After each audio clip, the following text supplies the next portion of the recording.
Today, we'll discuss about the problem-based learning. The problem-based learning, which is also called as PBL, is a teaching method in which complex real-world problems are used as the vehicle to promote student learning of concepts and principles as opposed to direct presentation of facts and concepts. In addition to course content, the PBL can promote the development of critical thinking skills, problem solving abilities, and communication skills. It can also provide opportunities for working in groups, finding and evaluating research materials, and lifelong learning. PBL can be incorporated into any learning situation. In the strictest definition of PBL, the approach is used over the entire semester as the primary method of teaching. However, broader definitions and uses range from including PBL in lab and design classes. This is mainly used for simply to start a single discussion. Just imagine you're stating a problem to a group of students. So now the group of students will start thinking about how to resolve the problem. Then they will start with a discussion. This is what is the prime motive and the first step of this problem-based learning teaching method. PBL can also be used to create assessment items. The main thread connecting these various uses is the real-world problem. Any subject areas can be adapted to PBL with a little creativity. While the core problems will vary among disciplines, and there are some characteristics of good PBL problems that transcend the fields. The problem must motivate students to seek out a deeper understanding of concepts. So the main reason behind this new modern teaching learning method, the problem-based learning, is used to trigger the students that understanding the concept is very essential. And number two, the problem should require students to make reasoned decisions and to defend them. And number three, the problem should incorporate the content objectives in such a way as to connect it to the previous courses or knowledge. So whatever they study, they need to apply to resolve a problem. So the teacher who is going to give them a problem to work on this problem-based learning, they have to keep in mind what they have studied earlier and connect it to the problem so that they will be able to recall whatever they have studied. Next, if used for a group project, the problem needs a level of complexity to ensure that the students must work together to solve it. The main aim of this problem-based learning in modern teaching is to make the students improve their coordination skills, interpersonal skills, listening skills, applying knowledge, that is their higher order thinking skills. So when they can't work alone with a problem, they group together, discuss with each other, and the peer learning also starts with that. So this is the main intention where many skills will be developed during this problem-based learning method. And if used, a multi-stage project, the initial steps of the problem should be open-ended and engaging to draw students into the problem. So the students should start getting into the problem. So interest should be there in the problem also, so that the curiosity will be there in the students.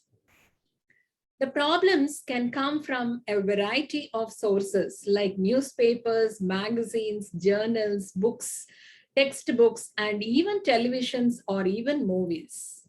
Some are in such form that they can be used with little editing. However, others need to be rewritten to be of use. Some of the guidelines shall be discussed about this problem-based learning. Here, let us see what are all those things. Number one, choosing a central idea or concept or a principle that is always taught in a given course, and then think of a typical end of chapter problem or an assignment or a homework that is usually assigned to students to help them learn the concept. List the learning objectives that students should meet when they work through the problem. Number two, think of a real world context for the concept under consideration. Develop a storytelling aspect to an end of chapter problem, or research an actual case that can be adapted, adding some motivation to the students to solve the problem. More complex problems will challenge the students to go beyond simple means to solve it. So look at magazines, newspapers, articles for ideas on this storyline. Some PBL practitioners talk to professionals in the field and searching for ideas of realistic applications of the concept being taught. So why do we teach in the class, or why do students learn? The main objective is whatever they learn, they should be able to apply in the real world situations to resolve a problem. So a pattern of that should be inculcated when you're giving a problem for the PBL course. Number three, the problem needs to be introduced in stages so that the students will be able to identify learning issues that will lead them to research the targeted concepts. Some of the questions that may help guide this process. Number one, what will be the first page or the first stage look like? What open-ended questions can be asked, or what learning issues will be identified? Number two, how will the problem be structured? And number three, how long will the problem be? And how many class periods it is going to take completely? And then, will students be given information in subsequent sessions or in subsequent stages as they work through the problem? Then what resources will the students need? And what end product will the students produce at the completion of that problem? So this is very, very essential when a teacher is explaining or detailing the instruction plans on using this problem-based learning in their course. So students have to do this provided the teachers design it in a proper way. So this is very, very essential. And the final step is to identify the key resources for the students. The students need to learn to identify and utilize the learning resources on their own. But it can be helpful if the instructor indicates a few good sources to get them started, because it's always the mentor or the guide are teachers. So teachers have to show them a way just to start with, and then the students will take off from there. And many students will want to limit their research to the internet. That is very easy, they have a cell phone and they will start Googling about how to resolve the problem. So it will be very important to guide them toward library as well. They need to go to library, take books and read them so that they will develop a lot of learning habit, as well as a secondary learning opportunity will happen.